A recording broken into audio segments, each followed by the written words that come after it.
Кыргыз Республикасынын айрым мыйзам актыларына толуктоолор жана өзгөртүүлөр киргизүү жөнүндө мыйзам долбоору, муниципалдык кызмат жөнүндө, жергиликтүү өз алдынча башкаруу жөнүндө, жергиликтүү кеңештердин депутаттарынын статусу жөнүндө мыйзам долбоорлору. Демиргечи депутат Исаков Исмаил Исакович, Балтабаев Ташболот Балтабаевич. Адам укуктары конституциялык мыйзамдар жана мамлекет түзүш боюнча каралган. Баяндамачы депутат Исаков Исмаил Исакович мыйзам долбоорунун демилгесин берет. Исмаил Исакович, сиздин маселеңизге келдик. 12-чи маселе. Кечирип коесуз. Урматтуу Терөз Закирович, урматтуу коллегалар, биз Ташболот Балтабаевич экөөбүз 3 мыйзамга өзгөртүү киргиздик. Муниципалдык кызмат жөнүндө, жергиликтүү өз алдынча башкаруу жөнүндө жана жергиликтүү кеңештердин депутаттарынын статусу жөнүндө мыйзамдарга элдин арызынын негизинде жазылды бул мыйзам. Мына бир мисал, Баткен районунун Актурпак айыл өкмөтүндө эки бир тууган, бириси айыл өкмөтүнүн башчысы, экинчиси айыл кенешинин башчысы. Мына экөө биригип алып туруп, жерди каалагандай ар кимге берип атат деп бизге атайын келген экен арыз. Ушуну оңдогулагын же алып койгулагын, алганга кайсы мүмкүнчүлүк жок, мыйзам уруксат бербейт экен. Ошонун негизинде биз мына 10 статьяга, 1 мыйзамга төмөнкүдөй өзгөртүү киргиздик. Жергиликтүү өз алдынча башкаруунун бир эле органында же башка органдарында жакын туугандык байланышы бар адамдардын, ата-эненин, жубайлардын, ага-ининин, эже-сиңди, карындашынын, балдардын, эгерде алардын иши ошол туугандык байланыштардагы адамдардын бирине тикелей баш үйдө же контролдогу астында турса, эгерде Кыргыз Республикасынын мыйзамдарына башкасы каралбаса, биргиштешине тыюу салынат деп. Ошондой норма тиги эки мыйзамга дагы кетип атат. Эгерде депутат болсоң, анда бириң депутаттыкты таштагын деп. Урматтуу коллегалар, комитеттин чечими бул биздин сунушту жактырган жок. Алар четке кагылсын деген чечим чыгарды. Биз ага каршыбыз. Эмне себептен? Мына биздин атыбызга Кыргыз Республикасынын өкмөтүнө караштуу жергиликтүү өз алдынча башкаруу иштери жана этностор аралык мамилелер боюнча мамлекеттик агенттиктин стат комитетинин атайын каты келди. Бул катта да бир топ ушуга байланыштуу, ушудан чуть-чуть башкачараак мындай терс мамилелер бар экен, окуп берейин. Ошо жерин алар жазып атат. Учурда дейт, Ат Башы районунун Баш Кайыңды айылынын жашоочусу Кушоробек Баш Кайыңдын айылдык кеңешинин депутаты болуп туруп, Ат Башы айыл өкмөтүнүн башчысы болуп шайланып иштеп жатат. Көп да ушул окшогон маселелер. Ошонун негизинде булар дагы биздин мыйзамды колдоо менен ушуларды да өзгөртүп койсоңор жакшы болот эле деген сунушу түшкөн эле. Мен убакыт албайын дагы, мүмкүнчүлүк болсо, урматтуу коллегалар, биринчи окуудан концепциясын кабыл алып коюңуздар. Анан ушулардын баарын биз оңдоп дагы аракет кылып көрөлүк. Эгерде туура эмес болсо, экинчи окуудан өзүбүз эле айтайлык, четке эле калып койгулачы, добуш бербей эле деп. Мен оюмча бул элдин талабына дагы, анан бүгүнкү мына президенттин жүргүзүп аткан коррупцияга каршы күрөшүүнүн алкагында дагы бир жакшылык алып бара турган аракеттерди биз четке кагып койбойлук да. Биз баары бирге аракет кылсак, азыркыдай арыздар азыраак түшүп калат деген ой пикир. Ошонун негизинде мен, урматтуу коллегалар, биринчи окууда концепциясын колдоп коюңуздарды суранабыз биз. Ташболот Балтабаев экөөбүз. Рахмат. Абдумиталип Режебалиев Абдумиталип Маматашановичтен. Рахмат. Исмаил Исакович, бир суроода азыр айтып кеттиңиз го, Актурпакты мисал келтирдиңиз да, Баткен областында. Ооба. Анан бул кеңештин төрагасы деп айттыңыз, бир тууганы кеңештин төрагасы, бир тууганы айыл өкмөтүнүн башчысы, туурабы? Туура. Эгер депутат болсо да болбосун деген киргизип атасыңарбы? Же толку кеңештин төрагасы? Жок, депутат болсо боло берсин. Бирок эми төрага деген бул мындай анча-мынча таасирин тийгизет да. Депутат деген бир эле добуш да, ал таасирин тийгизе албайт өтө көп деле.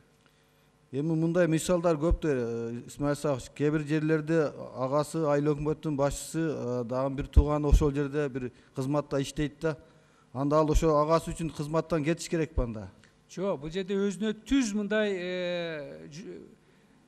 жана көзөмөлүндө болсо деп жазып атабыз да. Кенеш көзөмөлдө айыл өкмөттүнүн отчетторун алат да.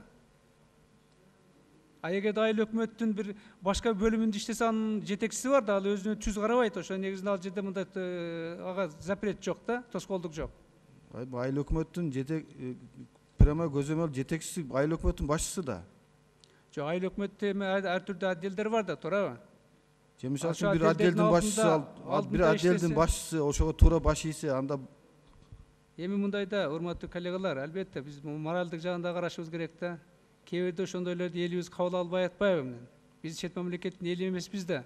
Бизде кыргызчылык, трайбалисттик мамиле дегендер абдан өнүккөн. Ошо негизинде экинчи тараптагы мындай катуу ошолорго көзөмөл кылып айтып атпайбы, эмне үчүн ушуну алат, эмне үчүн мени албайт деп арыздар, канчалаган арыздар келет. Ушунун эмне кереги бар? Ошон үчүн мыйзам чегинде эгерде жетекчи болсоң, анда жанагы президент деле айтып атпайбы? Жакшы элибиз дагы айтат, жакшы бийде тууганчылык жок деп. Ошондой мамилени жасайлык. Рахмат. Муну кеңештин төрагасы дегениңизди колдойм. Анан баягы башка жагына кошулбайм, бирок ушул сиздин Балтабаев, Ташполот Балтабаев менен тура эле маселени көтөрүп атасыңар да. Эки бир тууган отуруп алып каалаганын кылып аткан бул чындыкта, бул фактылар бар көп жерлердечи. Ошон үчүн муну колдойм мен сиздин. Биз экинчи окууда ушуну тактагы бир мындай эгерде түшүнүктүү болсо тактагы жазып, азыр мына агенттиктин да сунуштары абдан жүйөлүү сунуштар түштү. Ошону кошуп бир жакшынакай алып чыгайлык деген ой эле да, урматтуу коллегалар. Рахмат. Рахмат. Кенжебек Сатымкулович. Рахмат, Исмаил Сагач, мен ойлойм концепциясы туура. Чынында бир айыл өкмөт же мэриянын ичинде төрага менен исполнительный органдын башчысы бир туугандар болбош керек, морально да, чынында андайды койбош керек. Бирок ошондой фактылар катталып кетсе, кыйбастыктын негизинде, анда мыйзамга мындай конкретизировать этип туруп чектөө коюп койсо болот. Бирок менин сунушум, Исмаил Сагач, ушунун жергиликтүү кеңештерге чектөө киргизип атканда бир уточнение мен сунуш кылат элем. Ар дайым жогорку кеңеш менен кошо ала кетиш керек деп. Анткени бизде эки кеңеш бар. Жогорку жана жергиликтүү кеңеш. Эки өкмөт бар. Кыргыз өкмөтү жана айыл өкмөтү. Ошондуктан экөөнүн бир алып кетсеңиз, мисалы биздин жогорку кеңештин депутатынын төрагасы мисалы спикердин да. Ошонун бир тууганы мисалы кайсыл жерде болбошу мүмкүн. Мисалга да, сиз жергиликтүү кеңешке премьер кеситкенде бул жерге да киргиш керек. Эгер депутат болсо, анын бир тууганы министр болобу, болбойбу? Жана башка маселелерди кошуп кетишиңизге мен сунуштайт элем да, ошондо чогуу кетмек. Биздин бийлик системабызда. Рахмат. Кенжебек, абдан туура. Мындайда биз биринчи эгерде азыр ушу мыйзамды тактап өткөрөйлүк, аны экинчисин ошого карап туруп чогуу аракет кылсак болот да. Анан азыр баарын бирде жазып алсак, бул мыйзамдарыбыз өтпөйт андачы. Себеп дегенде жергиликтүү бийликтин өзүнүн мыйзамдары бар да. Азыр ошо 3 мыйзамга биз шайкеш келтирелик деп атабыз. Эгер ушул өтүп калса, жана тактоодон кийин, андан кийин бул жогорку кеңеште карасак болот. Рахмат. Рахмат. Суроолор бүттү. Комитеттин чечими. Наталья Владимировна. Кыска. Позвольте мне сначала также коротко выступить по этому вопросу по разъяснению позиций. Значит, почему на самом деле решение комитета отклонить?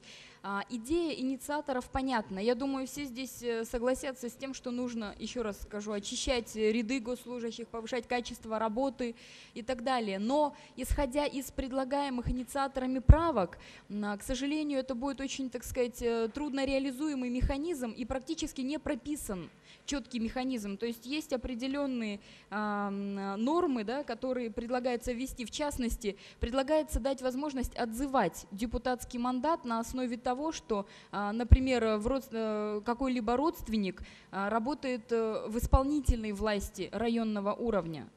Но на сегодняшний день депутаты не подчиняются исполнительной власти, а наоборот. Сотрудники исполнительной власти подотчетны депутатам местных кенешей. И тогда каким образом это может быть основанием для отзыва мандата? Более того, здесь идет речь о двух разных ветвях власти, представительная и исполнительная. И здесь, так сказать, система отзыва мандата на основе того, что родственник пришел в исполнительную власть, она будет очень сложно работать. В том числе в отношении закона, вот первых поправок, о которых Исмаил Исакович говорил, когда родственники работают в исполнительной власти в непосредственном подчинении. Механизм также не прописан. То есть мы предложили отклонить и вновь внести с учетом новых предложений, доработок и поправок. Но они носят существенный характер. То есть это должен быть новый законопроект. Потому что если, например, люди, работающие в исполнительной власти на местном уровне, вступили в брак, к примеру, и так далее, то закон не позволяет регулировать, кого из них нужно увольнять. В таком случае это будет вносить очень много неразберихи, вот такие широкие толкования, будет приводить, возможно, к определенным даже коррупционным последствиям.